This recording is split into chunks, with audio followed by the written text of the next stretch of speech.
नमस्कार सगळ्यांना, जय शिवराय. तर आज बघा आपल्याला डाळिंब बागेचे खोडं धुवायचे. तर कालचं काम जे आहे ते वॉटरशूटचं झाल्यामुळं खोडं धुवून घ्यायचे, कारण की खोडं एकदम स्पष्ट मोकळे दिसायला लागले आणि खोडं धुवायला पण सोपं जातील. त्याच्यामुळं आता ब्लोअर जे आहे ते भरायला लावले, तुम्हाला दाखवते. तर शेळ्यांना आज चरायला जायची बाहेर इच्छा नव्हती.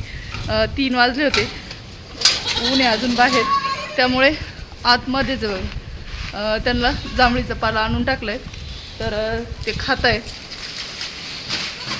बघा ही मोठी इतकी डेंजर आहे, त्यांना बाकीच्यांना जवळ सुद्धा येऊन देत नाही, जसं तिचंच राज असल्यासारखं.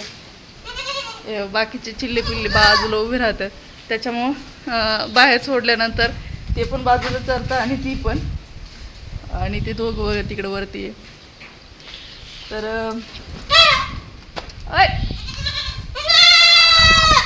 काय नाही गागून सांगते. हा सोडायचं आत्ताच चिकट्यांना वाटतंय की सोडवा. तर आता पहिले आम्ही बागेत जाऊन खोडं धुवून येणार आहे. खोडं धुवायला काही अर्धा तास लागेल. तर ते काम करायचं पहिले आणि मग यांना सोडायला मोकळा. तर बागेतून थोडंसं गोऱ्याला पण गवत घेऊन येऊ. गोरा पण मस्त निवांत बसलाय बघा. तर फ्लोअर भरायला लावून दिलंय आणि ते गेले गण आणायला. धुवायला गण लागल थोडं धुवायला, तर ते गण आणायला गेले.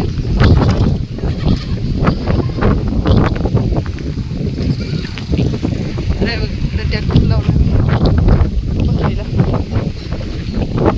तर आज ना हवा इतकी ना, जशी उन्हाळ्यामध्ये हवा सोडून देते ना तशी हवा आहे. पाऊस पाहिजे होता. पेरण्या झाल्यानंतर थोडा तरी अर्धा तास तरी पाऊस याच्यावरती मक्कीवरती आणि सोयाबीनवरती पाहिजे होता. बघू आता काय होतं.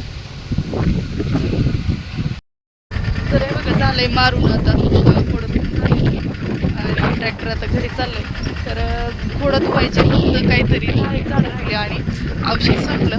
तर आता बादली भरून आणावं लागते आणि हाताने डब्याने वगैरे धुवून घ्यावं लागतं. असं करावं लागणार आहे, कारण की याच्यासाठी ट्रॅक्टर आणणं एवढं सोपं नाही. त्याच्यामुळं आता डायरेक्ट बादलीनेच आणावं लागणार आहे. तर मारून सगळं झाले, झाडून झाड मारलं, फक्त शेवटच्या गल्लीला राहिले 10 झाडं. तर आता ट्रॅक्टर घरी चाललं आहे. आता शेळ्या सोडायचे 5 वाजले आणि 7 वाजेपर्यंत चांगला उजाड राहतो. तर 7 वाजेपर्यंत चांगलं चरतील त्या. चाललो आहे आता घरी. तर खोडं मस्त धुवून झाले. आम्ही दोघंच होतो, त्याच्यामुळं तुम्हाला दाखवता नाही आलं.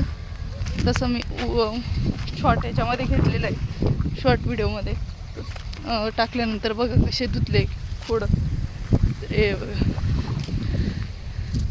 चांगले असे ओले झाले बघा, अजून ओलं ओलं दिसतंय बघा खोड. तर डाळिंब कसं आहे आपलं कमेंटमध्ये नक्की सांगा. तर वॉटरशूट वगैरे निघून गेल्यामुळं झाडं असं ग्रीन ग्रीन झालं बघा, नाही तर असं पिवळं पिवळं ग्रीन वॉटरशूट वरती येतं. त्याच्यामुळं तर वॉटरशूटमुळं सगळा पसाराच कमी होऊन गेला. तर चला घरी गेल्यानंतर दाखवते शेळ्या सोडल्या तर.